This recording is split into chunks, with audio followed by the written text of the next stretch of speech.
Magandang gabi sa inyong lahat. Ako nga po pala si Shaina Bilgaro at maghahatid sa inyo ng isang talumpati bilang pakikiisa sa ating mga kapatid nating mga Muslim sa Palestine. Sa ngalan ng kapayapaan at katarungan, ako bilang isang Muslim ay lubos na nakikiisa at nakikidalamhati sa mga kapatid nating mga Muslim sa Palestine. Ang sitwasyon sa Palestine ay nagdudulot ng matinding lungkot at pighati sa puso ng bawat Muslim sa buong mundo. Nakikiramay ako sa bawat pamilyang nawala ng mahal sa buhay, mga batang nawala ng kinabukasan, at ang mga komunidad na patuloy na naaapektuhan ng karanasan at tigmaan sa kanilang lupaing sinilangan. Bilang isang Muslim, alam ko ang halaga ng kapayapaan, pagkakaisa at pagmamahalan sa ating mga kapatid sa pananampalataya.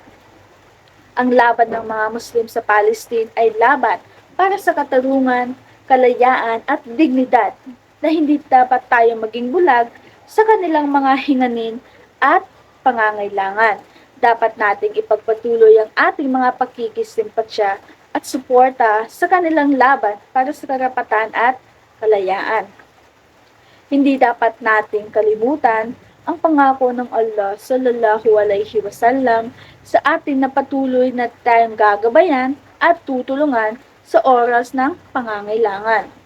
Sa pagkakaisa at pangangailangan, umaasa ako na magtatagumpay ang laban ng mga Muslim sa Palestine at magkakaroon ng tunay na kapayapaan at katarungan sa kanilang lupaing sinilangan.